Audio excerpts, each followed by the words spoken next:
Acompañado de nuestros dos invitados, son Emilio Ontiveros, catedrático de Economía de la Empresa de la Universidad Autónoma de Madrid. Hola. Hola. Y Juan José Toribio, director del IES también en Madrid. Hola. Hola, ¿qué tal? Bueno, después de escuchar todo lo que se ha dicho en esa asamblea anual del Fondo Monetario Internacional y del Banco Mundial, podemos llegar a una primera conclusión. Ya lo mencionamos algo la semana pasada después de ese informe del Fondo Monetario Internacional. El año que viene prácticamente todas las grandes economías van a salir de la recesión. No es el caso de España. Y segunda conclusión, parece que no hay que bajar todavía la guardia, ¿no? Eso sería... Sí, yo creo que efectivamente está muy bien sintetizado, es eso, ¿no? Es decir, en primer lugar, hay que tener en cuenta que se celebra esta reunión semestral un año después justo de la quiebra de Lehman Brothers, ¿no? Entonces está bien, está muy bien, es una muy buena señal que se confirme que lo peor en términos de la crisis ha pasado. Luego ha pasado en términos financieros.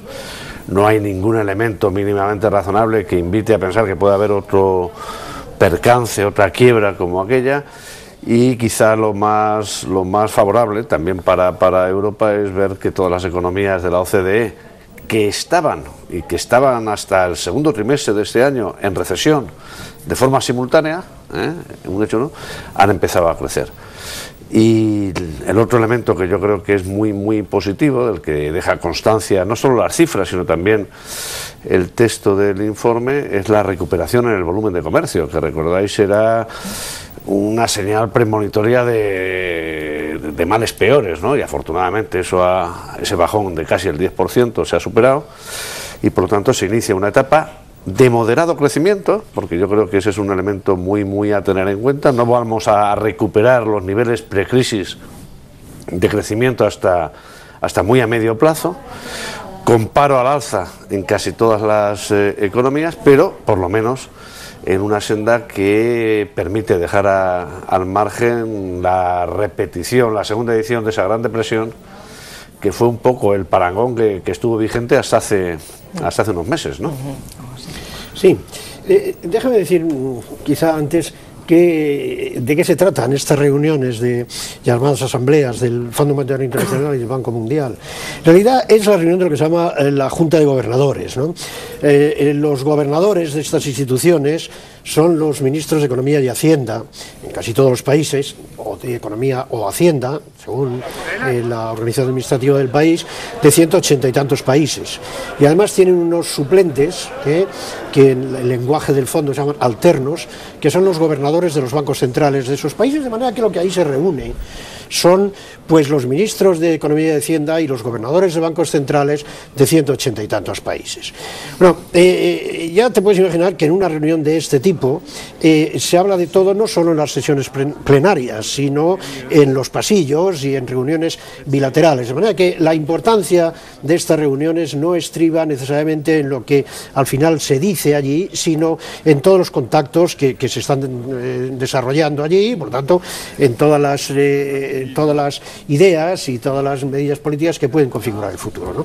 Una vez dicho esto, pues sí, lo que allí se ha dicho, porque así ya lo había puesto en lo que llamamos el World Economic Outlook, el informe económico de los economistas del fondo, es, sí, lo ha explicado muy bien Emilio, es decir, yo he visto en algunos sitios el titular de que el fondo dice que la recesión ha terminado. No dice eso, dice la recesión está terminando, is ending, dice, además en su titular, está terminando, que no es lo mismo, efectivamente ya no estamos como hace un año, ni mucho menos. Lo que sí dice también es que la recuperación puede ser muy lenta, y que puede ser muy lenta por dos razones básicamente. Una, porque hay un proceso de lo que se llama desapalancamiento de la economía, es decir, las familias y también las empresas están en los momentos actuales más interesados en reducir su endeudamiento que en acometer nuevos proyectos, al parecer, y esto va seguramente a continuar, porque el exceso de endeudamiento anterior era evidente. Y en segundo lugar, la segunda razón por la que la recuperación va a ser lenta, es porque tarde o temprano habrá que empezar a retirar las muletas que se le han puesto a la economía por parte de los gobiernos y de los bancos centrales, y no está claro todavía, ni mucho menos, que la iniciativa privada haya tomado el relevo. Por tanto, si retiramos esas muletas no sabemos bien lo que va a pasar. Y esto es lo que, en definitiva, a modo de resumen, se está diciendo. Esas son las previsiones del Fondo Monetario Internacional. También se ha hablado del papel que este organismo debe jugar a partir de ahora. En este sentido, en esa asamblea, el director gerente Dominique Strauss-Kahn pedía a todos esos ministros de Economía, a los gobernadores de los bancos centrales de todo el mundo, que apoyaran una ampliación de sus funciones, ¿no? Venía un poco a postularse como un gran banco central con un gran fondo de reservas con el que poder hacer frente a crisis futuras. En fin, no es el único cambio, además, que parece que se está preparando dentro del Fondo Monetario. ¿Cuál debería ser el papel del fondo a partir de ahora, después de lo que ha ocurrido? Yo creo que es de rigor, Mónica, reconocer que el mandato, que la gerencia de Strauss-Kahn ha oxigenado, le ha dado un aire nuevo. Ya había empezado en la etapa anterior también con Rodrigo Rato. El fondo va camino de ser una institución ecuménica, no solamente de unos cuantos países, ¿no? Pero incluso en las propias recomendaciones, si uno lee sus documentos, ¿no? Es una institución abierta, permeable a las opciones de política económica, mucho menos unidimensional en la forma de pensar, en la forma de sugerir. Y desde luego lo que sí ha acelerado Strauss-Kahn es la reorganización interna, la revisión de lo que ha de ser el fondo en una etapa bien distinta a la que hemos vivido hasta ahora, ¿no? De hecho, el fondo desde 1971, desde que se quebró el principio de convertibilidad del dólar de forma unilateral por parte de los Estados Unidos, ha estado buscando su función. Para algunos fue una especie de gran consultoría de economías en transición, y ahora lo que ha hecho Strauss-Kahn es formalizar en 4 líneas de reforma lo que debería ser un poco la finalidad del fondo, ¿no?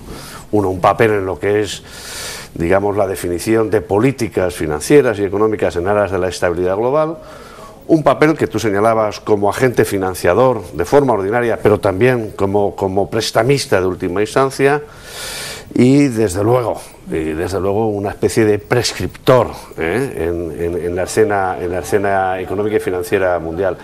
Yo creo que está bien, porque el fondo ahora, a diferencia de épocas anteriores, ya tiene de socios a todo el mundo, 186 socios, va a equilibrar, esa es una de la cuarta reforma, es equilibrar el poder político, la representación, y eliminar esa sobre representación de algunos países y restaurar la infrarrepresentación de algunos otros, y por lo tanto dar entrada a economías emergentes que hoy tienen un papel en la financiación de las economías muy importante. Yo creo que es el propio discurso de Strauss-Kahn inaugural es una pieza muy interesante, ¿no? Es un canto a la cooperación, un canto a la eliminación de las hegemonías simples, y en definitiva la reivindicación de Keynes, cuando en Bretton Woods, no olvidemos, él fue el ideólogo de aquella reunión, pues reclamaba ese ecumenismo, ¿no? Esa especie de hermandad entre más países de los que se congregaron allí, ¿no? Juan José ha sido director ejecutivo del Fondo Monetario, o sea que tienes mucho que decir aquí, ¿no? También. Bueno, no sé mucho, pero a mí me parece que aquí hay 2 grandes temas planteados. Uno, ¿cuál debe ser la misión del fondo en la nueva configuración económica mundial?